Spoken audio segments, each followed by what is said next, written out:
देखो location of root क्या कहता है कि जब भी हम किसी चीज की लोकेशन की बात करेंगे तो पहला क्वेश्चन दिमाग में आना चाहिए विद रिस्पेक्ट टू व्हाट।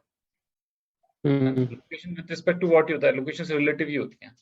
तो वो हम बोल रहे हैं location of root with respect to one constant, एक कांस्टेंट के रिस्पेक्ट में, location of roots with respect to two constant.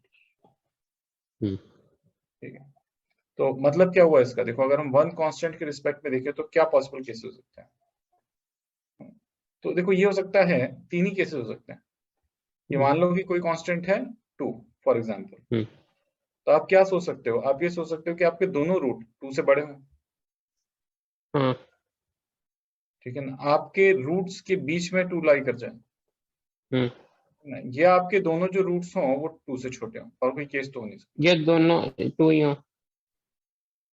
हाँ वो हो सकता है, लेकिन हम लोकेशन की बात कर रहे हैं तो वो रेलिवेंट हो जाएगा थोड़ा सा। ठीक है, दोनों रूट्स 2 ही हो गए तो फिर उसमें तुम क्वेश्चन फ्रेम नहीं कर सकते ना, कोई उसमें तुम क्वेश्चन क्या फ्रेम, तो सभी कुछ पता है तुम्हें। ठीक है, हमारे पास ये 3 केसेस हो गए, तो हमने क्या किया, इन 3 केसेस को स्टडी करा पहले। तो द आइडिया हियर इज कि वन कांस्टेंट के रिस्पेक्ट में देख रहे हैं, then there can be 2 constant, then there can be many constants। 2 constant के रिस्पेक्ट में हम क्या बात कर रहे हैं, फर्स्ट केस है ना, k जो हमारा कांस्टेंट है is smaller than both the roots. तो ये केस कैसा दिखाई देगा, ग्राफिकली स्पीकिंग ऐसा ग्राफ हो सकता है, ऐसा ग्राफ हो सकता है। तो k यहाँ लाई कर सकता है ना, और k यहाँ लाई कर सकता है, यही तो मतलब होगा number line.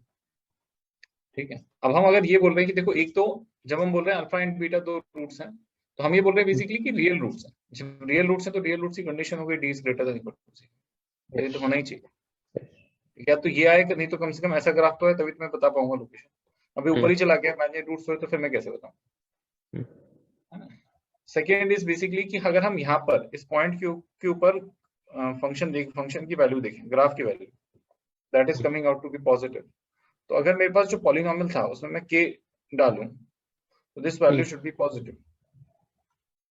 Right. Alternatively graph ऐसा भी हो सकता था, ये अगर a ग्रेटर देन 0 के लिए, ऑल्टरनेटिवली ये केस भी हो सकता था अगर a स्मॉलर देन 0 था।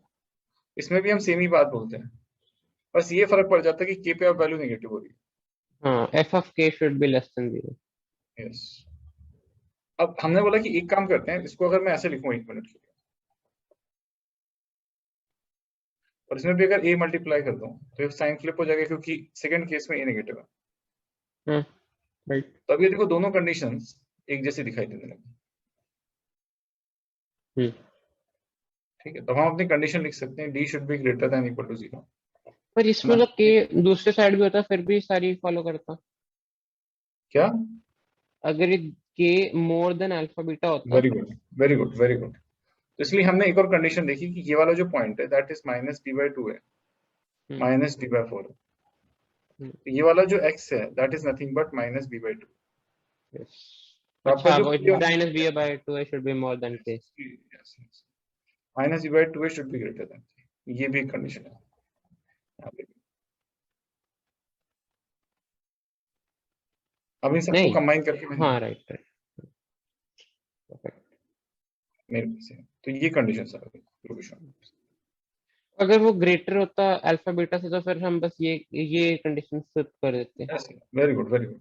अब इतना करने की जरूरत नहीं है, आप अगर सेकंड केस देखो कि अल्फा और बीटा से k बड़ा है, तो all your conditions will be same, बस वो वाली लास्ट में a into p of k should be greater than 0, है ना, बट माइनस b/2 है वहां पे ग्रेटर था स्मॉलर देन। यस।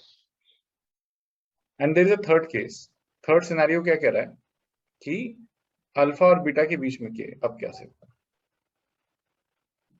तुम्हारा अल्फा ऐसा है, बीटा ऐसा है,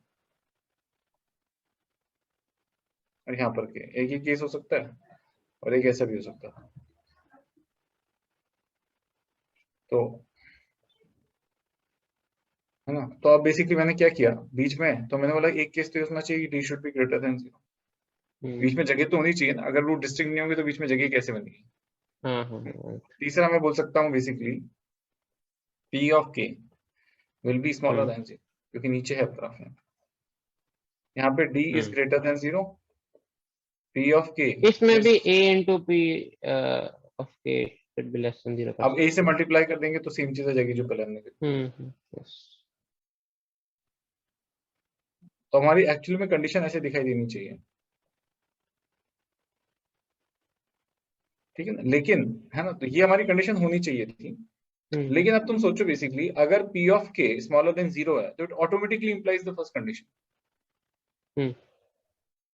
ठीक है, इसके बिना तो पॉसिबल ही नहीं ना ये काम हो पाना। हमको एक्चुअली जब प्रैक्टिकली प्रॉब्लम सॉल्व करेंगे तो हमको फर्स्ट कंडीशन चेक करने की जरूरत नहीं पड़ेगी। अगर हम सिंपली यही चेक कर ले तो हमारा काम बन जाएगा, क्योंकि this implies the first condition. अगर ये हो पहली कंडीशन इंप्लाई हो जाएगी, आपको इतना ही चेक करो काम हो जाएगा। ठीक है, तो अगर हम देखें वन कांस्टेंट के रिस्पेक्ट के अंदर, है ना, in respect to only one constant we have three conditions.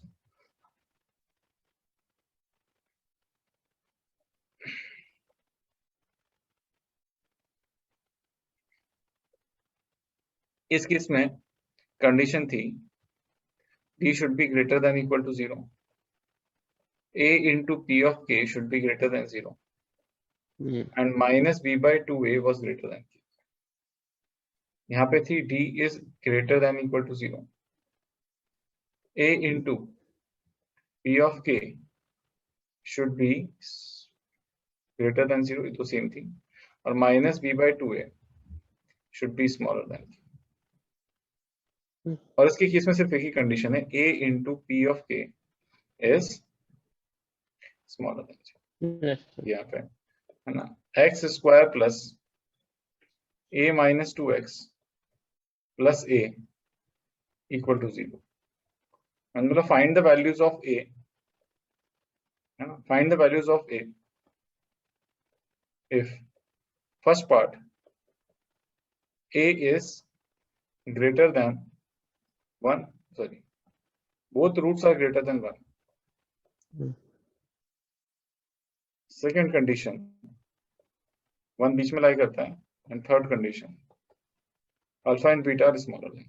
करो तो जैसे पहला वाला केस है 1 is smaller than alpha comma beta, तो अप्लाई करने की टेक्निक है बेसिकली, तो आप केस कंडीशंस लिखोगे d should be greater than or equal to 0, ये पहली कंडीशन थी।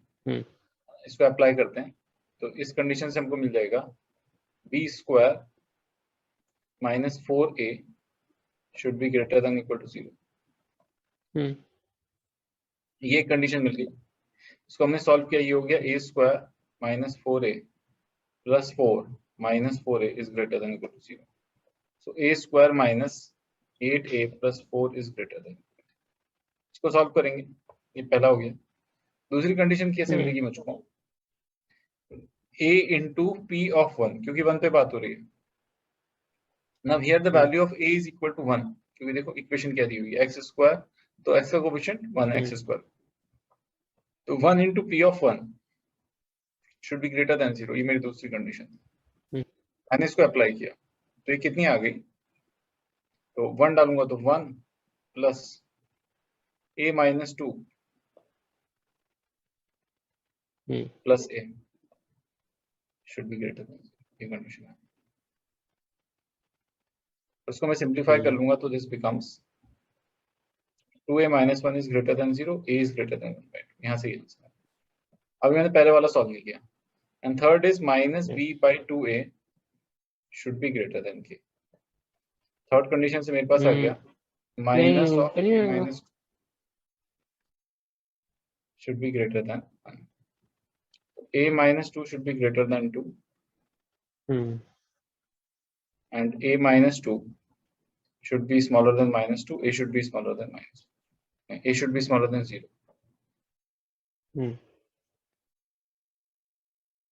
अब देखो इसको सॉल्व करने की जरूरत ही नहीं पड़ी, क्योंकि मैंने जैसे ही इसका और उसका इंटरसेक्शन लिया, अब इन तीनों का इंटरसेक्शन लेना था।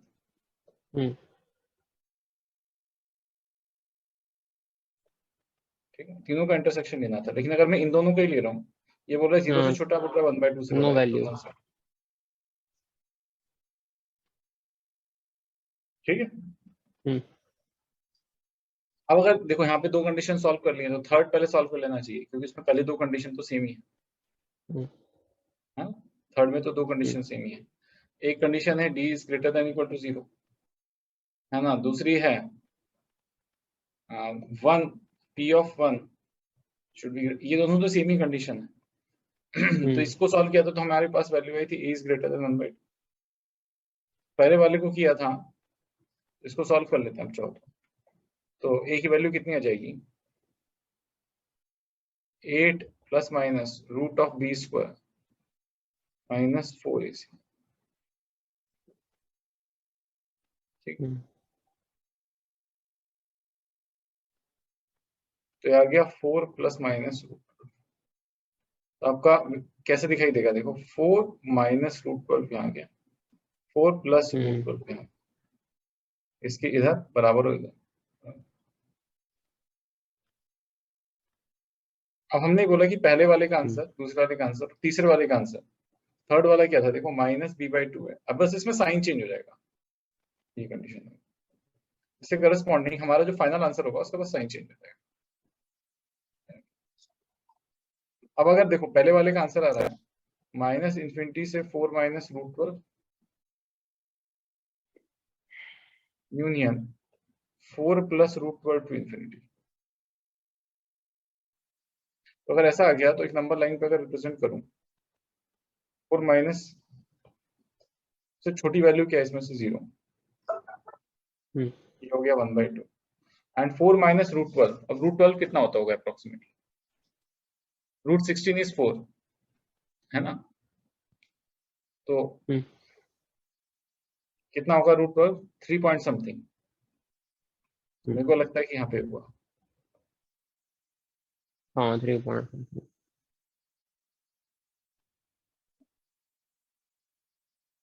पहले वाले को इस नंबर लाइन पे बनाया तो ऐसा दिखाई दे रहा है। ये क्या कह रहा है, 0 से बड़ा, ये ऐसा दिखाई दे रहा है। तीसरा क्या कह रहा है, 1/2 से बड़ा, ये भी ऐसा। अब तीनों का कॉमन एरिया कहाँ गया, तो कॉमन वाला पोर्शन तो यहाँ पर जहाँ पे तीनों लाइंस हैं। तो answer comes out to be 1/2 to 4 minus root 12 union 4 plus root 12 to infinity. Clear. अब सेकंड वाला पार्ट क्या कहता है, बोल रहा है कि देखो p of 1 should be smaller than 0। हम पहले ग्रेटर देन 0 बोल रहे थे, वो अब क्या कह रहा है, स्मॉलर देन 0। तो हमने जो बीच वाली कंडीशन निकाली थी बस इसको फ्लिप कर दो, तो यहाँ से आ गया a should be smaller then, यहाँ से आया था a should be greater then 1/2, इसी को हमने उल्टा। आप देखो ध्यान देने वाली बात क्या है, कुछ नहीं, तुम्हारा आंसर आ गया माइनस इन्फिनिटी टू।